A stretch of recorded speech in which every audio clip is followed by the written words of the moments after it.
நமசிவாய. தென்னாருடைய சிவனே போற்றி, எந்நாட்டவர்க்கும் இறைவா போற்றி, காவாய் கனக திரளே போற்றி, கைலை மலையான் போற்றி போற்றி. ஓம் மகாதேவாய வித்மகே ருத்ரமூர்த்தியே தீமகி தன்னோ சிவப்பிரச்சோதயாத். உலக ஆன்மீக மக்கள் அனைவருக்கும் சித்தர் சிவலோக நாயகி சுவாமிகளின் பணிவார்ந்த வணக்கங்கள். நேயர்களே, இன்றைக்கி நம்ம பார்க்க போகிறது ருத்ராட்சம் பற்றி ஒரு விளக்கம். அதாவது எல்லாரும் ருத்ராட்சம் பற்றி எல்லாரும் கேள்விப்பட்டிருக்கீங்க. ருத்ராட்சம்னா என்ன, அது எப்படி வந்துச்சு, அது எப்படி உபயோகிக்கணும் அப்படின்னு பல தகவல்களை அடியாள்கிட்ட நீங்கள் கேட்குறீங்க. அதனால தான் இந்த எபிசோடில் அதை பற்றி பேசுகிற போகிறோம். அதாவது ருத்ராட்சத்துடைய உருவாக்கம் எப்படி உருவாக்கப்பட்டது அப்படின்னா, சிவபெருமான் ஒரு கட்டத்தில் தவத்துக்கு இருந்திருக்காரு. அதாவது கண் மூடாமல் தவம் பண்ணியிருக்காரு. அப்படி அவர் கண் மூடாமல் தவம் பண்ணிட்டுருக்கப்போ பல்லாயிரம் நாளுக்கு கண் மூடாமலே தவம் பண்ணிட்டுருக்காரு. தவம் பண்ணி முடிச்சுட்டு கடைசி நேரத்தில் பண்ணி முடித்ததுக்கப்புறம் தவம் பண்ணி முடித்ததுக்கப்புறம் கண்ணை லேசாக மூடுறப்ப கண்ணில் இருந்து கண்ணீர் இந்த உலகத்தில் விழுந்திருக்குது. அந்த சிவபெருமானோட கண்ணீர் ஒரு விருட்சமாக விழுந்திருக்குது. அதாவது ஒரு மரமாக வளர்ந்துருக்குது. அந்த மரம் தான் ருத்ராட்ச மரம். இதே சிவனோட வலது கண்ணிலேருந்து வந்தது சிவருத்ராட்சம், அது கருப்பாக இருக்கும். இதே சிவனோட இடது கண்ணிலேருந்து வந்தது சக்தி ருத்ராட்சம், செம்பட்ட நிறமில் இருக்கும். இதே சிவனோட நெற்றிக்கண்ணிலேருந்து வந்தது அர்த்தநாரீஸ்வர ருத்ராட்சம். அதாவது நெற்றிக்கண் ருத்ராட்சம் இது நேபாளில் விளையக்கூடியது. சரிங்களா? ரொம்ப பவரான ருத்ராட்சம். அது சிவசக்தின்னு சொல்லுவாங்க. சரியா? இதில் ருத்ராட்சத்தில் மொத்தம் 3 வகை இருக்குது. சிவருத்ராட்சம், சக்தி ருத்ராட்சம், அர்த்தநாரீஸ்வர ருத்ராட்சம்.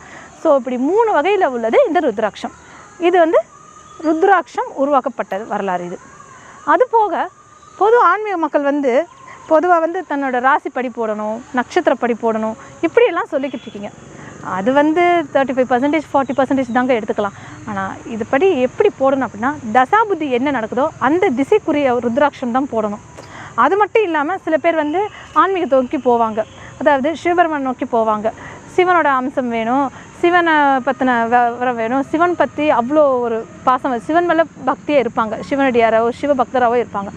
அவங்க 5 முகம் ருத்ராட்சம் போடலாம் சிவபெருமானுக்கு. இதே இது பிஸ்னஸ் நல்லா நடக்கணும், அடுத்த ஸ்டேஜுக்கு போகணும், முருகப்பெருமானோட அருளாசி பரிபூர்ணமாக கிடைக்கணும், வேர்ல்டு வைடு நம்ம ஃபேமஸ் ஆகணும் அப்படின்னு அவங்க 6 முகம் ருத்ராட்சம் போடலாம்.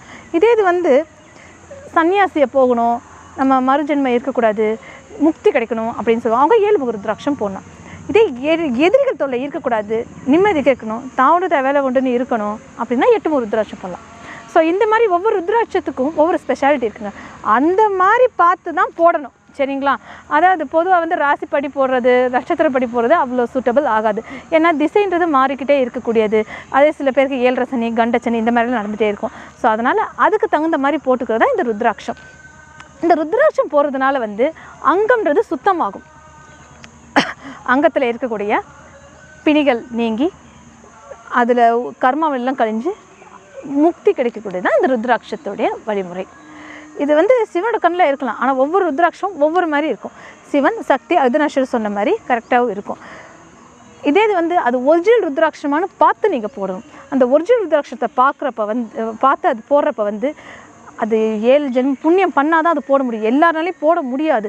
எத்தனை பேர் போடணும்னு நினப்பாங்க, ஆனால் அது ஒரிஜினல் ருத்ராட்சமான்றது நம்ம பார்க்கணும்.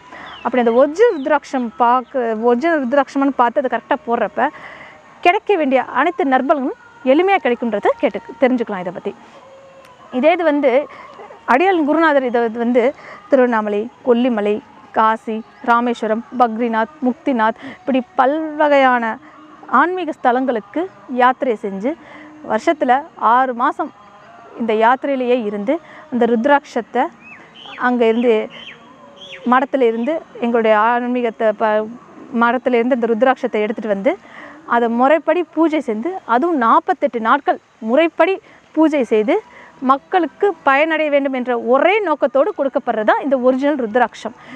ஒரிஜினல் ருத்ராட்சம் மட்டும்தான் அடியாள்கிட்ட கிடைக்கும். இதில் அனைத்து முக ருத்ராட்சங்களும் கிடைக்கும். அவரவருக்கு ஏற்ற மாதிரி அது வாங்கிக்கலாம். அது ஒரு முகத்திலேருந்து 21 முகம் வரை அனைத்து ருத்ராட்சங்களும் கிடைக்கும். அது இந்த ஒரிஜினல் ருத்ராட்சம் பயனடைய வேண்டும் என்று விரும்புபவர்கள் ஸ்க்ரீனில் தெரிந்த நம்பருக்கு தொடர்பு கொண்டு உங்களுக்கு என்ன விளக்கம் வேணுமோ அனைத்தையும் கேட்டு தெரிந்து கொண்டு தேவையான ருத்ராட்சத்தை வாங்கி கொள்ளலாம். மேலும் ஒரு சில தகவல்களுக்கு ருத்ராட்சம் மற்றும் அல்லாமல் பல்வேறு வகையான ஆன்மீக தகவல்களுக்கு யூடியூபில் சென்று திருவண்ணாமலை சிவகுருநாத சித்தர் அப்படின்ற சேனலில் போய் பார்த்தீங்க அப்படின்னா அனைத்து விதமான ஆன்மீக தகவல்களும் பெறலாம் என்பதை கேட்டுக்கொள்கிறேன். இப்படிக்கு உங்கள் சிவலோக நாயகி சித்தர். ஓம் நம சிவாய. ஓம் நம சிவாய. ஓம் நம சிவாய.